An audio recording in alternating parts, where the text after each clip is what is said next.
What do you do when the people you love most seem to forget you exist?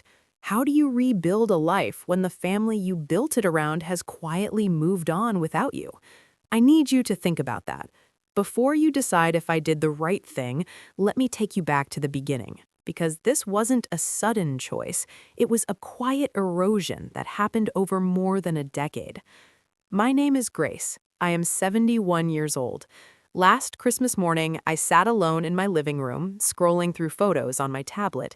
There they were, my entire family, gathered around a lavish holiday table at my daughter's house. Laughter, toasts, the glow of happiness.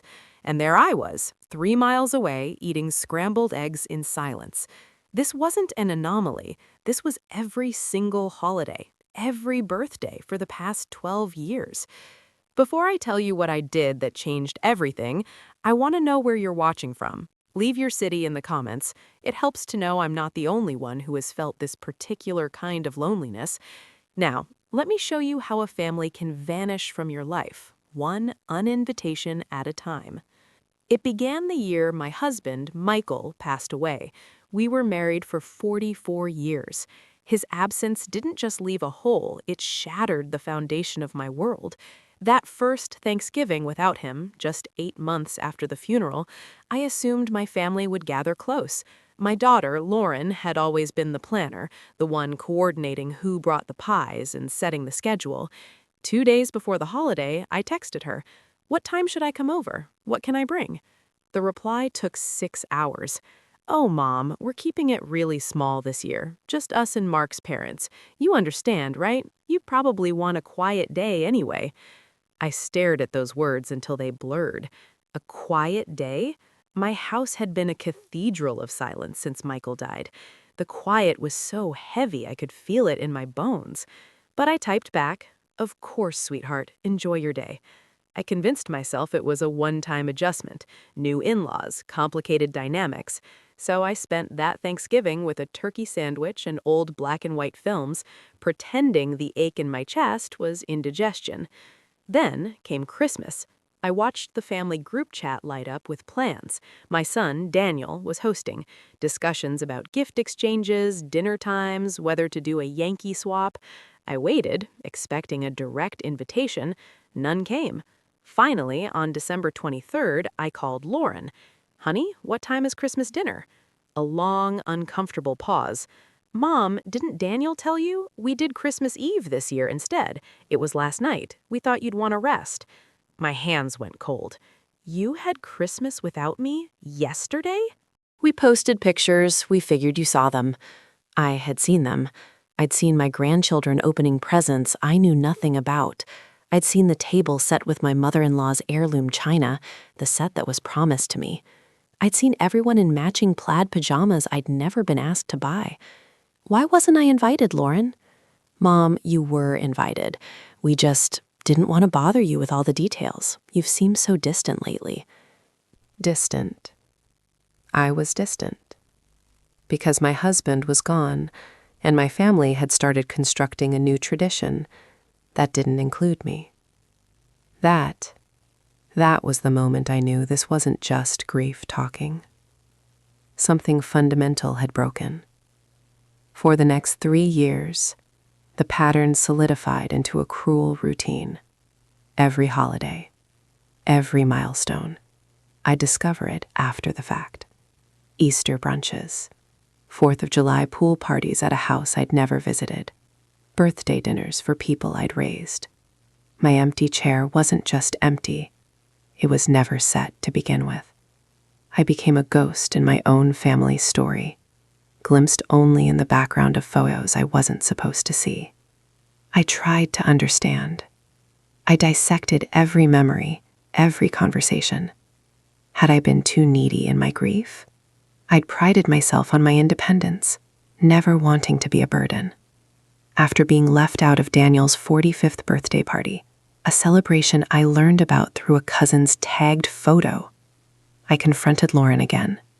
Why do I always find out through social media? Why am I never on the list? She sighed, the sound heavy with exasperation. "Mom, you're always invited. We're trying to be considerate. These things can be overwhelming. You're getting older. Considerate? My voice cracked. You think isolating me is considerate? You're being dramatic.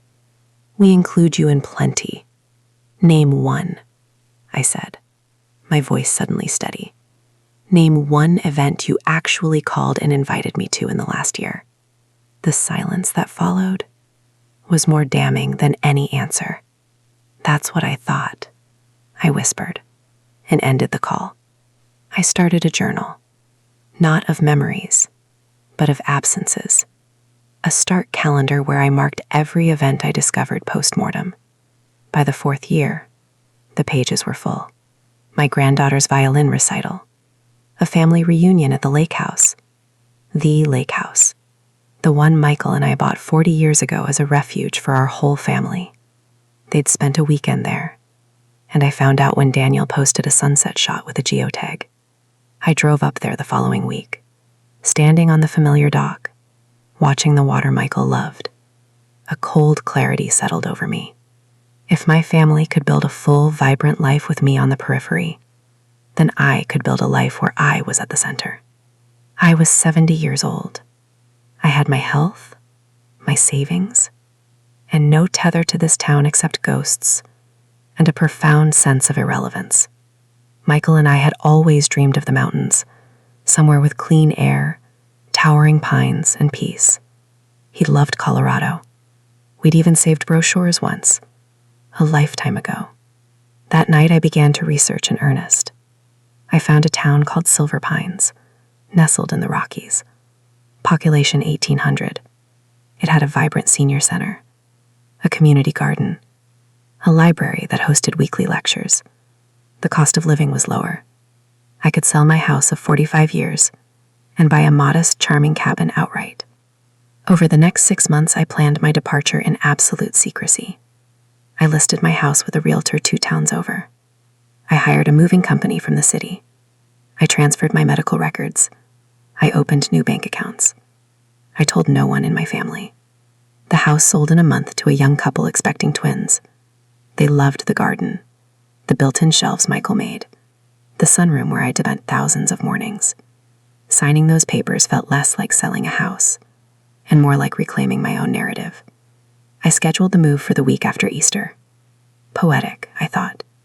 They'd have their egg hunts and ham dinners without me, just like always. And by the time they thought to look, I'd be 1,000 miles away. That Easter, I didn't log on. I knew what I'd see. Instead, I packed Michael's photographs, wrapped our wedding crystal, and labeled boxes for charity. The movers came on a rainy Tuesday. By evening, my home was an empty shell, echoing with the life that had quietly bled out of it. I slept my last night on an air mattress in the living room, listening to the sounds of a house that no longer felt like mine, in a town where my family had already let me go. Wednesday dawned clear. I loaded my car with the essentials I'd kept back. My clothes, Michael's urn, our photo albums, a box of the love letters he wrote me during his business trips. I took a final walk through each room, whispering goodbye to the memories in the walls. Then I got in my car, started the engine, and drove away without a backward glance. The drive to Colorado took 2 days. I ate in small-town diners where the coffee was strong and the waitresses called me darlin'. I slept in clean, quiet motels where I was nobody's mother or grandmother, just a woman with a map on the passenger seat. With every mile that unspooled behind me, a weight I hadn't fully acknowledged began to lift. It wasn't joy, not yet. It was the faint, thrilling whisper of possibility. I arrived in Silver Pines on a Friday afternoon in late April. The Rockies stood sentinel around the valley, majestic and enduring. My cabin sat at the end of a winding dirt lane, backed by aspen groves with a view of a rushing creek. It was small, 2 bedrooms, 1 bath, a kitchen with windows that framed the peaks, but it was wholly, completely mine. The moving truck arrived the next day. As I unpacked, hanging Michael's pictures on new walls, a knock came at the door. My neighbor, a woman about my age named Eleanor, stood there with a basket. "Welcome to Silver Pines," she said, her smile warm and immediate. "I made you some rosemary bread and stew. There's a community potluck at the lodge every Wednesday if you're interested. No obligation, but it's a nice way to meet people. I was so stunned by the direct, kind invitation that I almost cried. I'd love that. Thank you. By the end of my first month, I'd been to 2 potlucks, joined a memoir writing group at the library, and volunteered to help organize the town's summer flower show. People here saw me. They asked my opinion. They remembered my name. Meanwhile, back in my old life, my absence went entirely unnoticed. It took them 7 weeks. I was on my porch with Eleanor, sharing iced tea and watching a family of deer in the meadow, when my phone rang for the first time in days. Lauren's name flashed on the screen. I let it go to voicemail. It rang again immediately, then a third time. "Someone's eager," Eleanor remarked. "My daughter." She probably just realized I haven't liked her latest vacation photos. Eleanor, who'd heard my story over several shared meals, simply nodded. "Your tea, your rules." The calls multiplied. Lauren called 4 more times, Daniel called twice, then my brother Henry called, which was a surprise. We spoke maybe twice a year. I listened to the voicemails when I felt strong enough. Lauren's first message. "Mom, call me back. I drove by your house. There are strangers living there. What is going on?" Her second. "Mom, this isn't funny. Where are you? We're worried sick." Daniel's. "Mom, Lauren says you sold the house. What the hell? Call us." Henry's. "Grace, your kids are calling me in a panic. They think you've been kidnapped or had a stroke. Call someone, for God's sake." I texted Henry first. "I'm fine. Enjoying my retirement. Tell the kids I'll call when I'm ready." He wrote back instantly.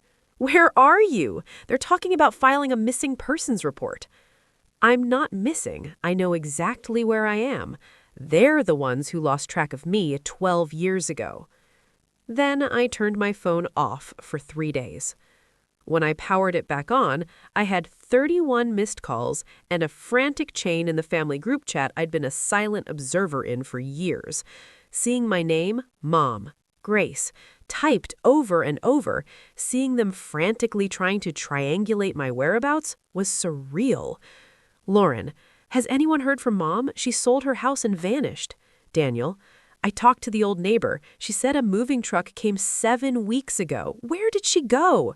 Lauren, 7 weeks? And we're just noticing? A cousin chimed in. "Did you check with her friends?" Daniel's reply was the knife twist. "I don't know who her friends are." That admission, meant to be a statement of fact, laid bare the entire tragedy.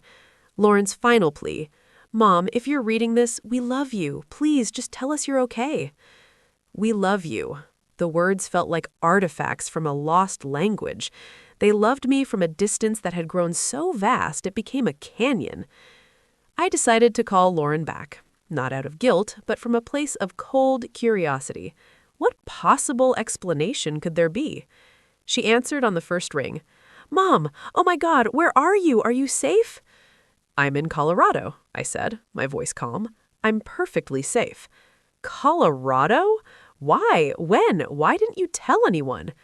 "For the same reason you didn't tell me about the last 100 family gatherings. I didn't want to burden you with the details." Silence. Then, a smaller voice. "What are you talking about?" 12 years, Lauren. 12 years of holidays, birthdays, barbecues, recitals, all without me. You curated me out of the picture so thoroughly, I started to feel like a figment of my own imagination. "That's not true. We always include you." "Do you?" I asked, my tone glacial. "Tell me the last time you picked up the phone, called me, and said, 'Mom, we're having dinner on Saturday. We'd love for you to come.' Not a mass text, not a social media invite, a real, personal invitation." The silence stretched, thin and damning. "After Dad died, you seemed like you wanted space. We were trying to be considerate of your grief." I was grieving my husband, Lauren, not my children, not my grandchildren, not my life. You decided what I wanted, and you never once asked. I could hear her crying now. The part of me that had spent a lifetime soothing her wanted to comfort her. The part of me that drove 1,000 miles to find peace stayed quiet. "Where in Colorado?" she asked, sniffling. "We'll come. We can talk this through." "I don't think that's a good idea. You're our mother. We have a right to know where you are." "A right?" I repeated. "You had a right to my presence for 12 years. You forfeited it one silent holiday at a time. You don't get to claim it now that my absence is inconvenient for you." "That's not fair." "Fair?" I let out a short, humorless laugh. "Fair is your grandchildren not knowing their grandmother because you never made room for her. Fair is me spending my 70th birthday alone because no one remembered. Fair is me having to vanish to make you see I was ever here at all. I don't want apologies. I wanted to be wanted. That ship has sailed. And for the first time in years, I'm genuinely happy. You can't just cut us out." "I'm not cutting you out. I'm accepting the distance you created. I'm giving you the space you so thoughtfully gave me." Her voice turned sharp. "So this is revenge? You're punishing us?" "No, Lauren. This is self-preservation. There's a profound difference." I looked out at my mountains, at the life blooming around me. "I'm not angry anymore. I'm just done waiting for scraps from a table I helped build." "What about the kids?" she pleaded, her trump card. "Don't you want to see Emma and Noah?" The question was a physical blow. Of course I did. I ached with it. "I've always wanted to see them," I said quietly. "But wanting never got me an invitation. You made choices about what kind of grandmother they would have. You chose optional. You don't get to be upset now that I finally accepted the role you assigned me." Mom, please, just tell us where you are. Let us fix this. I'm fixing it myself, I said. I have friends here, real friends who invite me to things and mean it. I have a writing group on Tuesdays, I hike on Fridays, and last week I went to a town square dance where people saved me a seat without being asked. People I've known for 2 months treat me with more consistent kindness than my own children have in 12 years. Think about what that means. I heard Daniel's voice in the background. "Is that Mom? Let me talk to her." Then he was on the line. "Mom, this is insane. You can't just run away from your family." "I didn't run away, Daniel. I moved forward. There's a difference. You didn't even tell us. You just disappeared." "And how long did it take you to notice?" I asked, my voice deadly calm. 7 weeks. I was gone for 49 days before anyone realized. What does that tell you about how present I was in your lives? "We've been busy. We have careers, kids, responsibilities." I had all of that too. And I still showed up. I still remembered. I attended every game, every concert, babysat at the drop of a hat. Where were you when I needed someone to show up for me? His silence was his concession. "Here's what's going to happen," I said, reclaiming my authority. "I'm living my life here. I am happy, healthy, and finally somewhere I feel valued. If you want to be part of that life, you will need to understand it's on new terms, but it will not involve me begging for inclusion ever again. Those days are over." "You're being selfish," he accused. For the first time in my life, I agreed with him. "Yes," I said, "for the first time in 71 years, I am being selfish, and it feels absolutely wonderful." I hung up. Eleanor, who had been giving me the illusion of privacy from her porch, called over. "Well?" "About as expected." "Wine?" "Absolutely." We sat as the sun painted the peaks gold and then purple. She didn't pry, she just shared the silence, and it was the kind of silence that heals, not the kind that suffocates. The letters began arriving a week later. Lauren's was 3 pages long. Apologies, explanations, justifications. She wrote about the stress of being a working parent, how she'd misread my grief as a desire for solitude, how she never meant to cause pain. It was full of "I thought" and "we assumed." It ended with a desperate plea for another chance. Daniel's letter was shorter, more defensive. He acknowledged mistakes were made, but suggested I'd been withdrawn and they were respecting my process. He proposed bringing the family out for a summer visit. Then came the letters from my grandchildren, clearly prompted but poignant in their childlike script. "I miss you, Grandma." The one from Emma, now 15, cut the deepest. "I don't really remember you that well, but Mom says you're mad at us. I'm sorry for whatever we did." She didn't remember me because the last time I was a real presence in her life, she was in preschool. I had watched her grow up through a digital window. I didn't reply to any of them. Instead, I dove deeper into Silver Pines. I started volunteering at the animal shelter 2 days a week, walking older dogs who appreciated a gentle pace. I took a pottery class and made lopsided but heartfelt mugs. I went on overnight camping trips with my hiking group, women my age who laughed loudly and weren't afraid of getting dirt under their nails. Eleanor became my anchor. A widow of 10 years, she understood the specific loneliness of being forgotten by the next generation.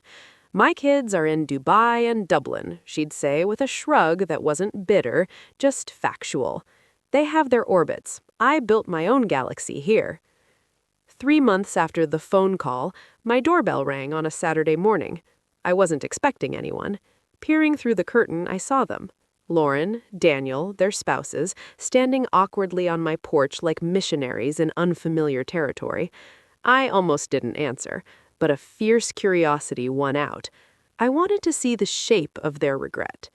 I opened the door, but didn't step aside. "Mom," Lauren breathed, her smile fragile. "Surprise!" "How did you find me?" Daniel looked at his shoes. "We hired someone, a PI. It took him 4 days." "So you spent money to find me, but never time to include me." I stated it as fact. "Can we come in?" Lauren asked, pleading. "We drove 18 hours." "You should have called." "Would you have said yes?" "No." Lauren's composure fissured. "Please, Mom, we need to make this right." I studied them, their expensive casual wear, their anxious eyes. They were strangers wearing the faces of my children. I said finally, "You can come in, but we do this on my terms." They filed into my small, sunlit living room, their eyes darting over the simple furniture, my amateur watercolors on the walls, Michael's urn on the shelf with fresh wildflowers beside it. This wasn't the home they knew. This was evidence of a life built without them. "It's nice," Daniel offered awkwardly. "It's mine," I replied. I didn't offer drinks. I didn't suggest they sit.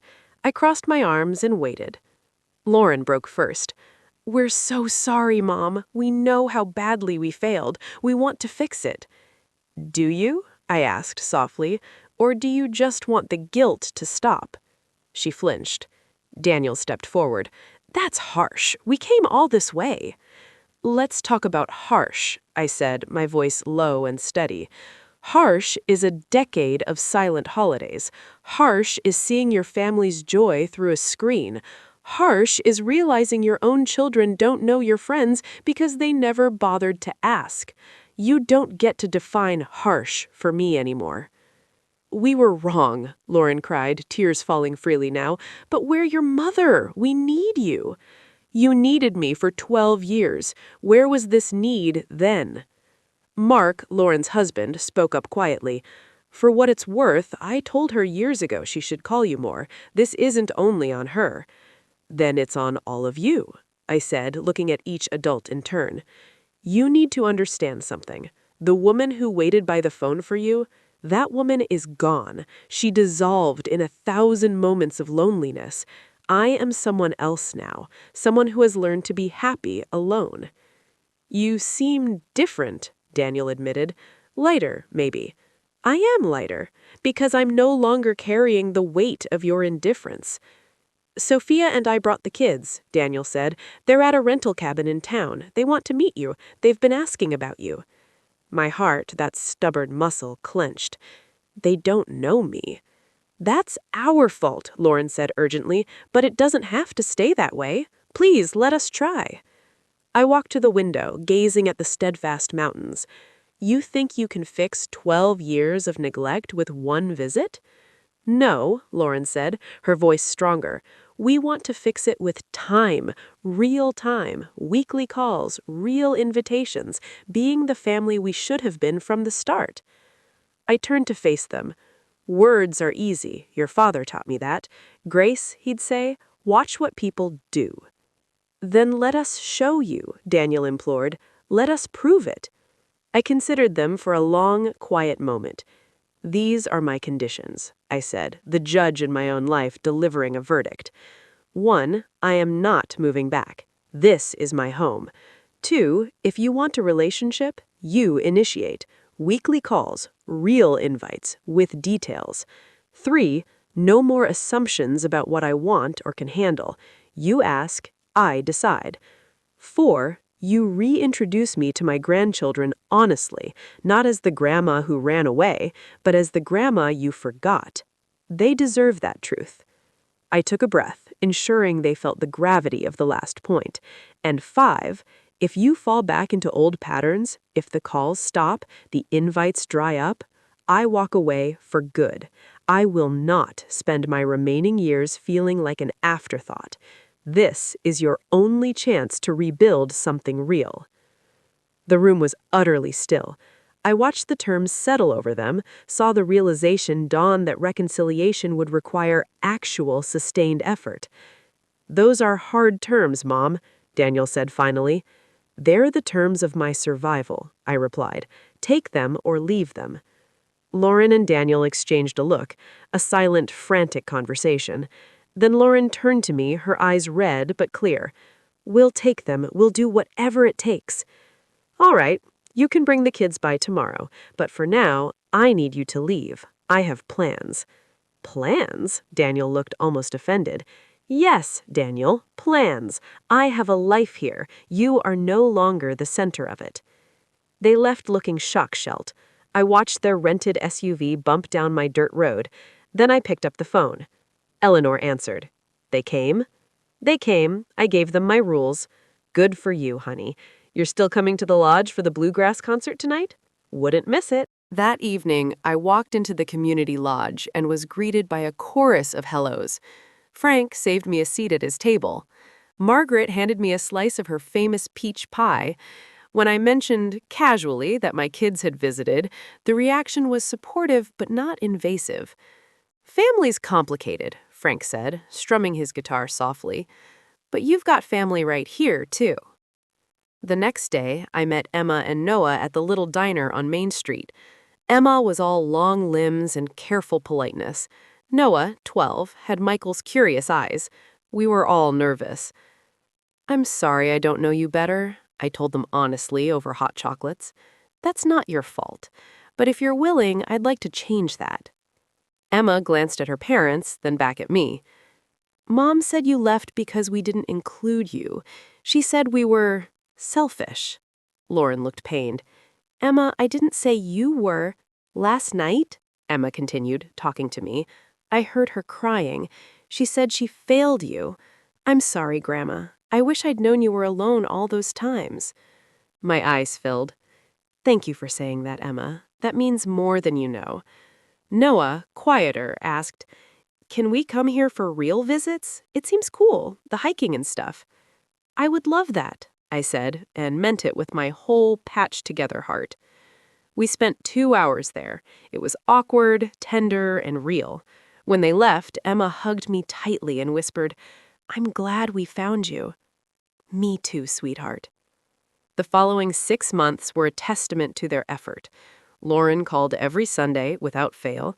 Daniel texted silly photos of the dog, updates on Noah's soccer games.